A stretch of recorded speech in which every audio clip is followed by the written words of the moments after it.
and roll, Chicago. Rock and roll, Chicago, my hometown. Well, I was born in the city, gonna rock your city, Chicago. Chicago rock and rollers are the best you're ever around. Hey, this is Paul Martin And Ray the Roadie. for the Rock and Roll Chicago podcast. Coming to you from the City Winery on Randolph Street in Chicago. Well, no, not really. Well, Yeah, kind of. the interview is. The interview We're is. not there now. We're not there now, no. No. But who did we talk with there? The Freddy Jones Band. Yes, we did. We talked with Marty Lloyd, and Goose LaPoint. Yep. Yeah, we talked to them. Got some great insight on the background of the band and where they've been, where they're going. And what they're planning on doing. Definitely, yeah, It's exactly. the same thing as where they're going. Exactly. It was a good time. It was a lot of good stuff to talk about there. Yes, it was very interesting. Some interesting stuff. The Freddy Jones Band is a well-established band, been around for quite a while now. 1990, I believe. Yes. This guy, Freddy Jones, is the guy that really put it together originally, I understand. No, I don't think so. Oh, well, listen to the podcast. You'll find out the truth. I guess you will. Let's do it right now. Let's do it. Hey, we're meeting today with Marty Lloyd from the band Freddy Jones. Yeah. Clap. Backstage at the City Winery. How you doing today, Marty? Doing great, man. It's great to be back here. Obviously, back home in Chicago. Is this your first show here? Recently? Well, we haven't played in Chicago. Do you remember Goose? I think you were here about 2 years ago. I saw you here at the Yeah. City Winery. But I mean, around Chicago. November last year. Yeah. Oh, that's right. You were here. Oh, yeah. No. November we played out Nice. in That's right. Naperville, Arlington Heights. Yeah. Nice club. So we try to stop through Chicago, at least a few times a year, obviously. But we were here in November, so it hasn't been that long. We've got Goose LaPoint with us. Yeah. Yep. Listen to the crowd. Listen to the roar. Welcome to the show, Goose. So tell us a little bit. About the show. But tell us, Michael J. on guitar. Michael J. And what's his name again on bass? Oh, that's right, Rich Ross is on bass. Yes, so that's the lineup. That's the newest, latest, greatest lineup, and I would say it's the best lineup the band's ever had. Yeah, Which is, I'm proud to say that's how this band has operated for a long time, especially over the last 5 or so years, which is like constantly trying to make sure that we're improving and getting better and having the best people around, the best, because the hang is a big part of it, right? So, the band has gone through a lot of changes over its entire history. Right. A lot of people don't remember that, but the lineup has changed a million times. You started when, 1990 or something? Yeah, about then. Like, we started down in South Bend, Indiana, pretending to go to college and pretending like our aspirations were to transfer into Notre Dame like good kids.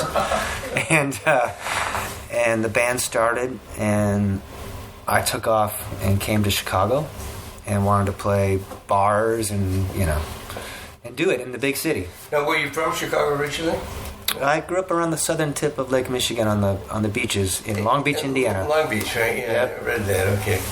Yeah, I lived in Beverly. It's a mecca for music icons to come out of. Everyone knows Long Beach, Indiana. That's where they come from. I lived in Beverly Shores for a while, and it was great. It was great. About a block off the beach, you could walk to the beach, and Beverly Shores. That's right there. Yeah. Everybody's on their bongos, on their patios. And around the rest of the country, I tell people well, I grew up on the beaches. I'm a beach kid. Like, in Indiana. They're like, oh, No beaches in Indiana. I'm like, oh, I'm being serious. There's beaches there. Like, and I refer to it as the Indiana Dunes area. Right. So. Now where the dunes suck you up. Yeah, someone said the beaches there's no beaches this year. They've eroded pretty good. That's what I heard. That's terrible. Pretty high, yes. Oh, well. So how did this all get together back in 1990? What happened? Marty, what the hell happened? Why? What? How did this happen? Now, so, there were a couple of us who had played in high school bands together. I grew up down there. A lot of Chicago kids, their families had summer homes down there. Mm-hmm. So, like, the population was in flux, throughout different times of the year. And so I had bands that I had put together that were down there full time, mm-hmm. right? Your basic high school bands that would play at parties and dances and stuff like that. Right. And then also in the summer times, some other kids would come down there and spend the summers, and we would throw something together also. So I was always in like a couple different bands. Mm-hmm. And some people that were from one of those, we ended up running into each other in South Bend and started the band there together. Okay. And then I moved into the city, and a couple people followed me into the city, and then we all ended up in this apartment across from Wrigley Field, mm-hmm. just completely goofing off. It was like Animal House practically.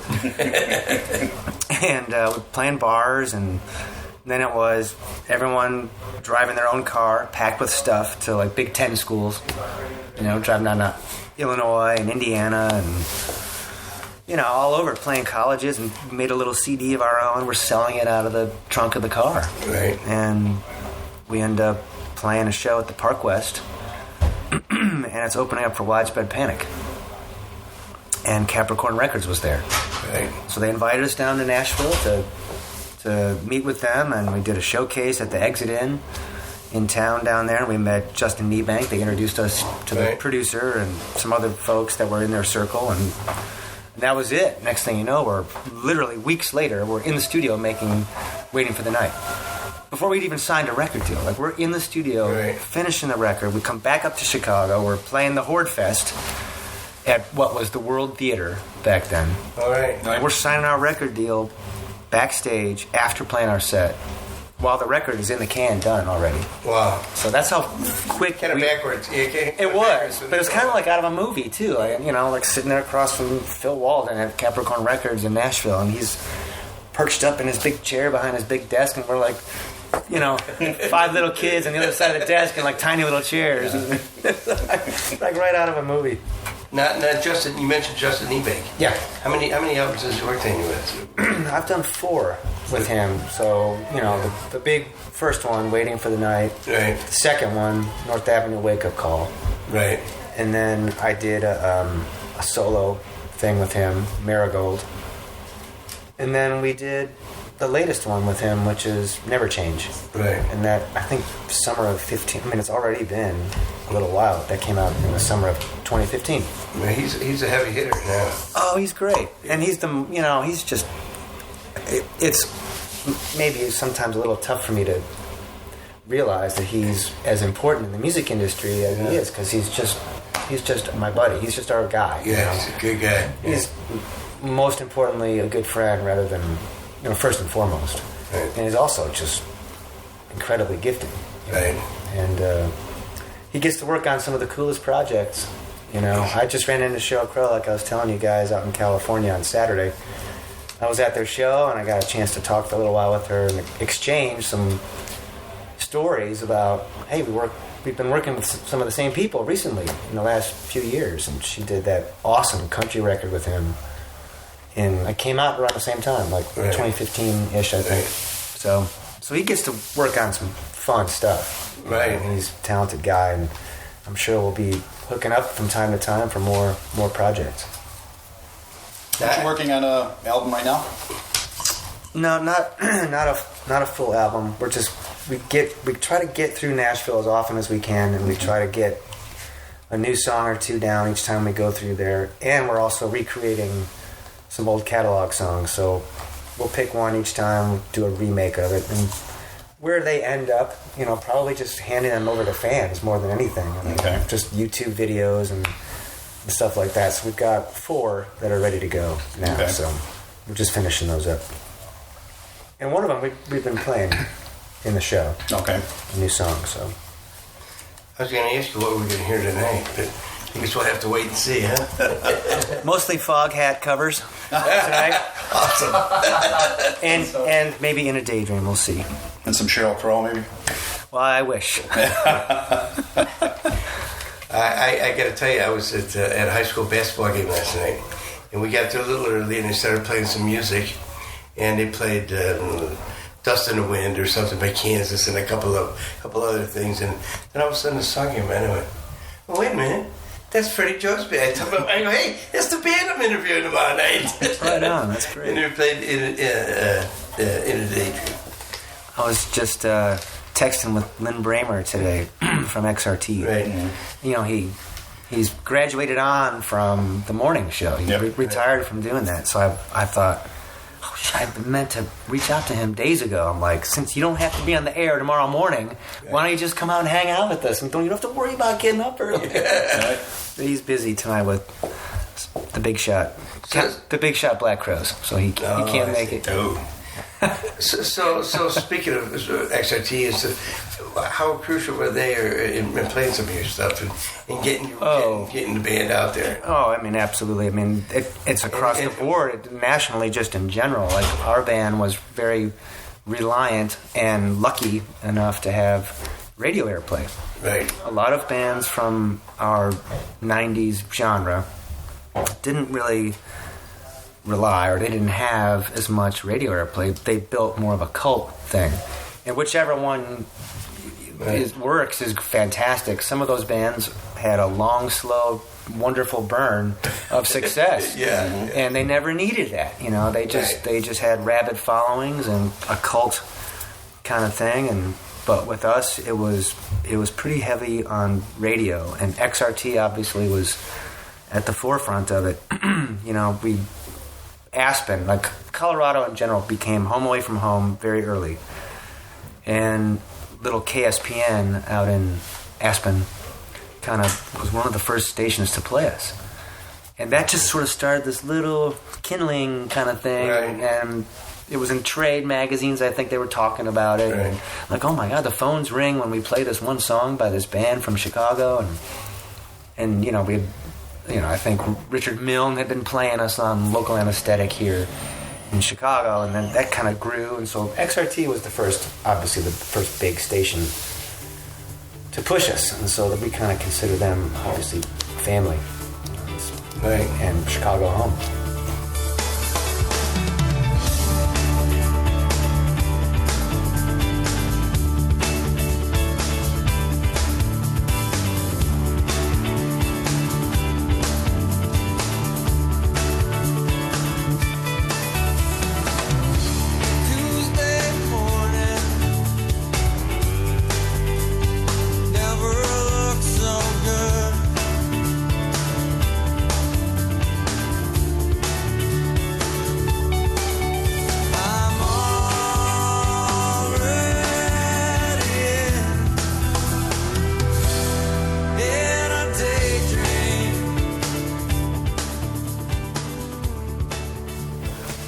You guys are one of those bands. Excuse me, but there's very few of those bands.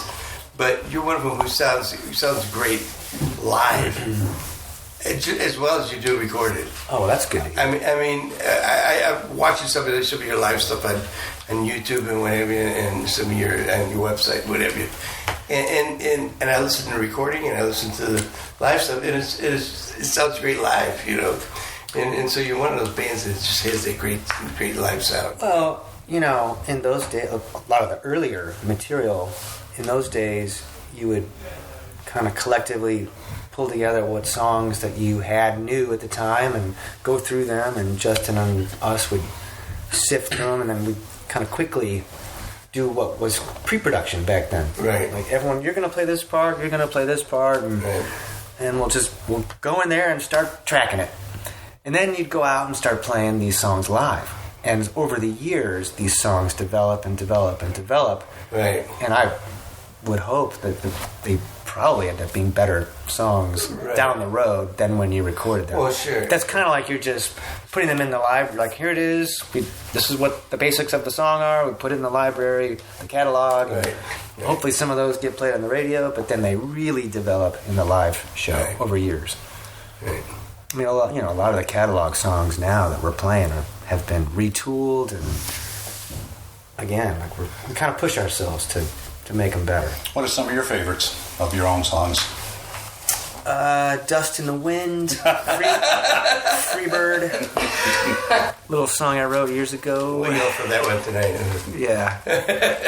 No, I mean, they never get old. I mean, some people ask me, even in a daydream, like, do you still like playing that song? It's like, oh, are you kidding? Oh, yeah. That song, for years, really didn't have all that much of a structure. It just sort of went with the night.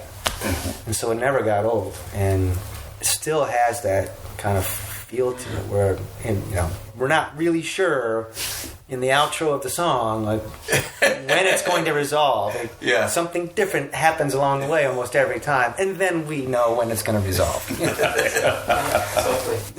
So, I mean... I read where you said that you wrote this so to change your mood. And pretty much. I mean, it's people go, oh my God, that song makes me so happy and it got me through. It's so sunny, and I'm like, well, that wasn't necessarily the case. When I was writing it in my friend's kitchen with his guitar, looking out at a dreary day in Midwest, and it was, man, the song just kind of happened. And it had been coming for a while, but the song really kind of happened as a reaction to some pretty dull... To a dull day, I'll say. A dull day, yeah, very much so. And it was a Tuesday morning. Well, I find Tuesdays are great for writing songs. That was truth. At least I was truthful on that, right?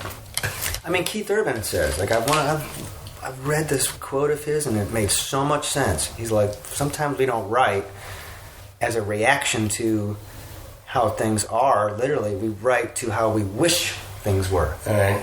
And it's like, yeah, that's it. Right. You often write how you wish the relationship was going, Instead of how it actually goes. Yeah. Or you write about how you wish you were with someone or with a situation. Make sense? Yeah, it does. Yeah. So how long were you guys playing the Chicagoland area before you finally branched out into the rest of the world?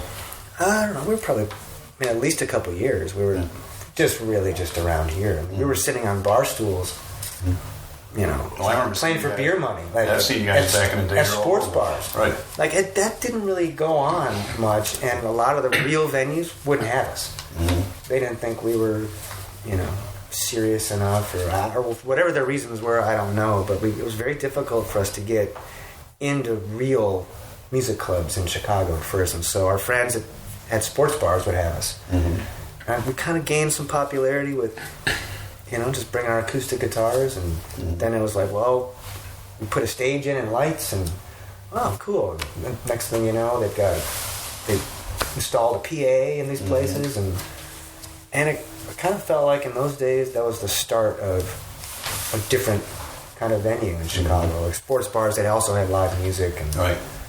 that Linkin Park kind of crowd. Right, exactly. When did you guys leave Chicago? A couple days ago. Did you? Now you're back. Now you're back. I mean, I moved out to California in 2002. Okay. And a couple of guys ended up in Atlanta. And now we have Nashville and a couple of us in LA and Denver. Mm-hmm.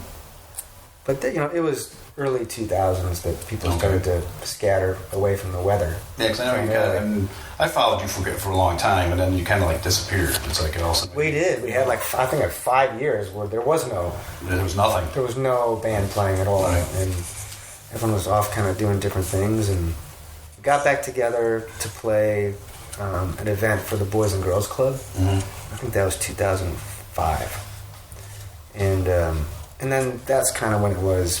Well, let's just do this on our own terms. We'll just get together once in a while, and and there were a few spikes along the way. You know, we would record something. I think we did a live album where we put a few new things on there too. But you know, this is for real, Right. still. And again, most of the last handful of years. You know, and it has not been easy. It hasn't been easy to access people who know of the band nationally. Right. You know, rolling through towns, and it's like everyone is our age now. Right. And they're not glued to social media wondering where Freddy Jones Band is necessarily. Exactly. So it's kind of it's a not a rebirth, but it's definitely getting people back engaged, and I think they come to see the band, and I think they're a little surprised at how it's developed. And Well, you're sold now, out tonight. Yeah, now we're seeing people come again, and I mean we just did a Midwest and Northeast run of dates, and I mean all these great old friends that we got to see that came out. The crowds were great, and I was like, man, it's kind of happening again. It's kind of a cool feeling. You guys are back on the road. Last 4 or 5 years you've been doing since when the last album came out. Yep, that came out 2015, and we've been out playing those songs since.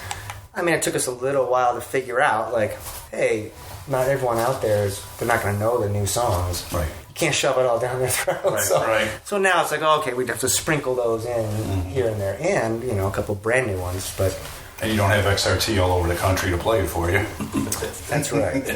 But you know what? I mean, again, we were so lucky to have radio back then. The K-Fogs in San Francisco, and KBCO in Colorado, and Cities 97 up in Minneapolis, and just these great AAA stations that were such a great fit for us back then. And it was a way for us to connect with all the other artists from our genre. Right, You know, right. we'd all be in and out of these same stations. Right. And now we see each other. Like the other night out in LA, seeing people from that era, and like talking about the stations and the people, and all these same familiar faces that we all get to see once in a while. So how many dates a year do you do about now? maybe I think we'll probably do maybe like 50 this year, something like that. Okay. That's a good number, right? Not bad, sure. I mean, it's not 250, but it's 50. Yeah. But you know, when you get to this age, 250 It's can be also kind of all rough. flight dates. Well, we fly, but we're not parading around on a bus and like Right. doing that anymore. But it's a little easier for us to fly here, fly there. Right. Everyone jump in a SUV and zip around and call it a day. Right. I saw you at the Castle Theater down in Bloomington. That's all I do. Oh, you were just that's the one we just Yeah. we just played there. Yeah. I didn't make it. I saw you were down there. Oh, yeah. I live down that way, so Oh, you do. yeah. That was a great night. Really great night. It's a cool little theater. Cool little place. And then Indianapolis we played, and like that was like we haven't played these places in a really long time. Like Right. I don't think we played Indianapolis in like 20 years or something. That's a fairly long time, right? Sure, yeah, Would you it's a say while. 20 Yeah, years? I would say so, yeah. You know, Yeah. we're gonna come here every 20 years, whether we need to or not. And it was great. I mean, it was really great. And so it feels like with a new booking agent now, so they're getting us around to the right places again. So you've kept the name out there all these years. You've kept, yourself basically. You've kept the band going. I noticed that you did a stint with some of the guys from Sonia Dada back around about 20 years ago or so, wasn't it? Yeah, those great friends of ours, and we played a bunch of dates together. Yeah. By the reason, because I know Phil Miller real well. Yeah, oh yeah. Yeah. I like Phil. He's a great guy. Yeah, good guitar player. Yeah, he is very good. So Goose, tell us a little bit of your history. I was filling in 3 years ago at this point. I subbed. I haven't left. That's what happens in this band. You get a spider A web. couple shows, and everything just bonded. Where are you from? Syracuse, New York, originally, but I'm in LA now with Marty. But yeah, so I've been brought into the group. I'm one that likes to know the roots of a band when I, part of a group. So I went back and listened to, original recordings a lot and the original lineup, Simon on drums and all. I try to incorporate a lot of that into what's going on today, but also be myself, be honest with the music. So you've been playing, you were out there playing before that, right? Yeah, I've been playing my whole life. Yeah. My father was a drummer, so it kind of was cool. handed down the sticks. And That's cool. yeah, I've been fortunate. I guess I should mention I got into this group because Rich Ross, our bass player, he was the one who had me come in and sub. I know Rich from Nashville, where we both lived for a few years, 4 or 5 years. Okay. We played with Josh Grayson at the time, who was a country artist, and he was playing with Marty, and he thought I'd be a good fit, and here we are. Yeah, he's being very modest. He's a freaking monster on drums. Yeah. Thank you. He's great. Very good. Had you heard of Freddy Jones before you got together with him? I'm pretty sure I've heard it on Pandora because I'm a big Dave Matthews Band. I knew this. I used to cover the samples back in a high school band. Okay. But I don't know off the top of my head, honestly, But the genre I'm really familiar with. So for me, it's pretty easy to walk in and start just being myself because I grew up loving Carter Beauford from Dave Matthews Band. And drummers alike, real tasteful, Right. groovy, but kind of has like a percussion flavor to it, Yeah. So what comic strip did Freddy Jones come from? Oh, here we go. And that's a clever way to angle into that subject. That's never been done that cleverly. Thank you. Very little. He's a clever guy. Yeah. So there's a real story about how we got the name. And then there's all the stuff that we made up along the way because we thought that the real story was super boring. And some of the guys in those lineups in the early days, they couldn't, it got so deep into the crazy stories that some guys didn't even know the original story on how it actually started in Indiana. Yeah, I can see that, yeah. So we would come up with these crazy stories, and someone out of the blue told us that. They're like, "Oh, the guy in Scooby-Doo his name is Fred Jones." So people started making these like cartoons of like Freddy Jones Band with like the Scooby-Doo van and all that. Nice. And we weren't part of that at all. Like that was people making that stuff up. Yeah. And we got a kick out of it. Yeah. Someone had like T-shirts made. Hey, as long as you get the name out there, right? Yeah. But as long as they're talking about you. But the real story came from like a college joke that we just took and paid forward, and we just didn't think it was that interesting at the time. But it came from this college band, and it was just friends of ours. But they graduated and left the school, and they had a band called the Pat Giblin Band down at Notre Dame. Okay. And Pat Giblin was not in the band. He was their buddy. And they practiced in his basement or something. And he became like big man on campus. Yeah. He had a freaking band named after him, And everyone was like, "Oh, Pat Giblin." Yeah. His friends, they named a band after him. So they all left. And I'm like, God, wouldn't it be funny if we like took it a little step further, and named a band after someone maybe fictitious. And everyone will be wondering who this person is. I'm like, Freddy something, who cares? And someone said Jones. And I was like, oh yeah, Freddy. That has the Freddy Jones Band. Like, that's kind of funny. Like, we're like, we never thought we'd have to answer a question about it. Right. We're just dumb college kids.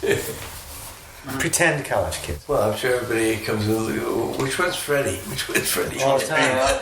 I didn't think we'd have to be in radio stations, around the country, like, so. And it used to, I think it used to say on like the prep information before we got there, like, don't ask them about the name of the band. Oh, really? So the first question was. Yeah.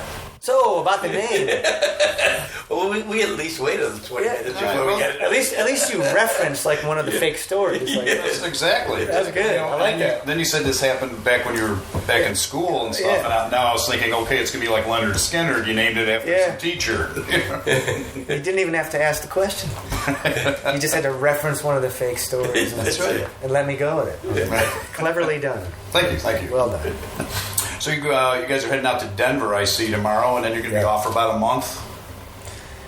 Yeah, it's been so grueling. Tonight's the first night of the tour, and tomorrow's the last night of the tour. Okay. We need a break. We need a month off. Well, 2 nights in a row, that's tough. Yeah, 2. Yeah. In 2 different cities. Yeah, ooh.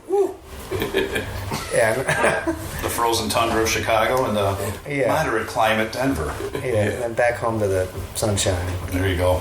Thank goodness, huh? Yes.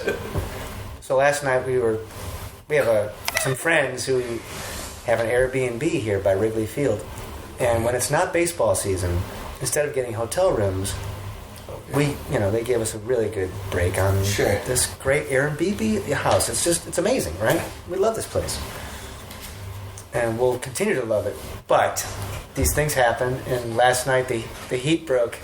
And you got 2 of us from California. Yeah. 8 p.m. probably. Pulling into town. And we're all like hanging out. Like after dinner, we had Mia Francesca for dinner. We walked over there and we're like, it's kind of getting chilly in here. And we're like, no big deal. We're like pushing the heat up and we're looking at it like, man, we've got this thing set on like 80. It's not doing anything. What is it? It's dropping in temperature. 67, 66, 64. So we woke up this morning. It was 50 degrees in the. Oh boy! And It sucked. And we were huddled around the damn stove, and with the door open to the stove, like drinking hot tea. I mean, it looked like the Germans were bombing outside, like in some bunker or something. Jeez. We were camping for sure. Yeah. It's fixed. They fixed it today. So is there any chance at all of seeing another Freddy Jones album? I don't know. I mean, it could be. I don't know. Give Justin Niebank a call and ask him if he'd like to do one. I got him on speed dial. It'd be fun to do another one with him. That's for sure. Like he's my favorite. We did that last one, and it dragged out. It took a lot longer than we had planned for various reasons, and it wasn't really musical. It was just a lot of dynamics that came into play. And the relationship, business-wise, changed a little bit as far as record label and producer and all of that. Those were kind of all intertwined during that album, and so that's all shifted around a little bit. So it would take some doing to figure out how to do it again. So it's not like we wouldn't all want to jump in and do another one. It'd be great. It just would involve figuring it out. Right. But I don't, are albums really, truly anymore? No. It's not like the old days. They've gone away. I mean, they pretty much have. I mean, it used to be where you toured to back up an album, and now you don't do that anymore. And I don't mind that. I don't mind it not being revolved. I don't mind it not revolving around albums as much as I miss that cool experience of looking through. Looking through, liner notes and photos and all that stuff. I mean, that was so cool to do that. But this way's a little different. It's like we're doing it. We're just let's on this trip. Let's just add a flight and go zip through Nashville and get that song that we've been talking about. Get that recorded. Get it done. And just get it out there. So we've got a handful of them now that we're ready to start trickling out there. Okay. And I don't know. There's something to be said for doing it that way too. I mean, the whole. You get the reaction. Yeah. Right. When you write, do you include a lot of the band in it, or do you basically come with a song and you've got the song pretty much set in your head the way you're...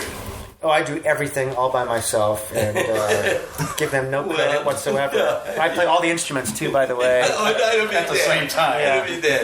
And the band photos, just pretty much me and We're in the background. Yeah, me and my dog and no, I mean it's I mean, I may like these few that we've been working on were songs that I wrote a while back, and we did batches that we were delivering. Even after the last album came out, we were still sending songs to the up the top brass in Nashville. Yeah. AKA Justin and people we were in a relationship with. And but the album finished and it got packaged up and it's done. So we had all these songs, and so some of them are newer, some of them are older, but that's what the new batch is kind of made up of. And then we all get together and figure out how we want it to sound, or the groove, right. And it's it's a lot of work to figure out. Right. And the way we did this batch that we just did was we took one old catalog song, redid it, and then like 3 new ones. And it was an exercise to see how, like someone told me years ago, they're like, it's pretty easy to take a hit song and make it sound like a hit song.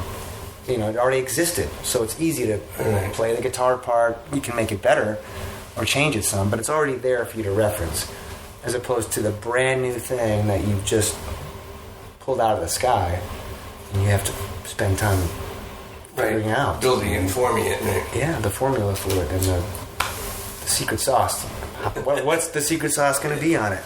It's a real contrast to like have that song sitting there next to something that's brand new that you pulled out of thin air. Right. It's kind of a cool exercise. Is anyone else in the band doing writing? I mean, bring songs? Yeah, these guys all write stuff. They all are, well versed in recording and they have their own studios and everything. I mean, Michael J. and Goose, these guys have their own studios and they're in them every day. That's what they do. Yep. We contributed to the songs he's referring to, the last 3 or 4 songs. We've contributed a lot of time and effort into just making it become something. Right.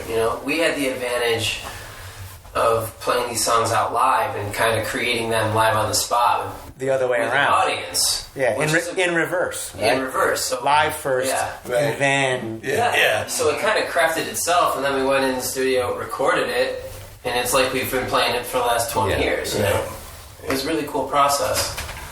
But they're really good. You'll hear them tonight. Cool. Yeah. Well, thank you. If anybody wants to get in touch with you or find out where the band is at, they just go to Freddy Jones. Well, first of all, did you guys buy tickets for tonight? Yes, we did. It's sold out, so... Yes. Just making sure. Yes, Making sure, otherwise you wouldn't be able to go.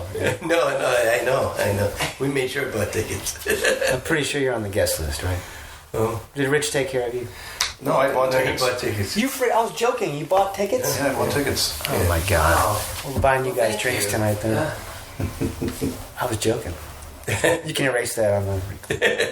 Well, I shared last night's Facebook video hoping to win a couple tickets, and then we could have brought a couple of chicks with us. Yeah. That's too bad. All my guests are not making it tonight. Someone's sick, and someone can't make it. I want to clear that up. I would have brought my wife. Your wife, Yeah, well, she's a chick. Well, yes, but Chick. I don't know what's just going on. Finding her. What do you mean, a couple of chicks? So we can find you on FreddyJones.com? Freddie Jones Band Official. Official.com. Yeah. Freddie Jones Band Official. That way we know. That it's official. Oh, Yes. it's very official. For real. And on It's so official you wouldn't believe it. I can imagine. And on Facebook, too. And on Facebook. Okay. Freddie Jones Band Official is the Facebook with the blue check to it, Got it. Instagram. We're all over the place. Very good. Well, thanks for your time, guys. This was a lot of fun. Thank you. Looking forward to tonight's show. Yeah, have a good show. All right. Thanks. I got a secret about something gonna make you smile, but you can't tell no one that I bought you a lucky star, 'cause nobody noticed. From this place to China, it's got a sparkle, 'cause it's filled with diamonds. We'll go dance up on the roof. So it winds up there is no Freddy Jones. There is no Freddy Jones. No Freddy, no Jones. I was waiting for him to show up for the interview. I know. That's why I was waiting. I was like, is Fred going to be here or what? No. But we talked to Marty and Goose, and we learned quite a bit about Freddy Jones Band. Definitely, and how their music has evolved. I mean, it's some of the songs you heard 20 years ago, they're still playing, but sounding a little bit differently. Got a little different twist to them. Yeah. Yeah, music always evolves. Yes, it does. So be sure and check us out at Road to Rock Radio, correct? RoadToRockRadio.net every Monday at 6 p.m. featuring one of our podcasts. That's right. And we want to thank the Illinois Rock and Roll Museum on Route 66 for helping us out here. You say route, huh? I say route. It's a route. Is it a route? I don't know. I'm kind of rooted in my roads. Well, it's not a root, not a tree root. No, it's not. It's a route. Like, get your kicks like on Route 6. Yeah, like root. Yeah, like Root and Tootin'. Yeah, Root and Tootin'. Wasn't he like some kind of emperor or something? I believe he was. King Root and Tootin'? Yes. Yeah. So, yes, Illinois Rock and Roll Museum on Route 66. Yes, or Route 66. Or Route 66. Everyone, thank them for providing us with this wonderful studio space. I guess you get your kicks on Route 66. You right? do. You do. So, I guess either or is accepted. Either or, neither nor. It's like coupon or coupon. Yeah, sausage or sausage. Well, it's sausage. Or water. We're from Chicago. It's sausage. It's sausage. It is. Over there by Kaminsky Park there. That's right. Okay. All righty. Well, we'll see you guys soon. Okay. All right. Thanks for listening, everybody. Have a good one. Bye. Chicago.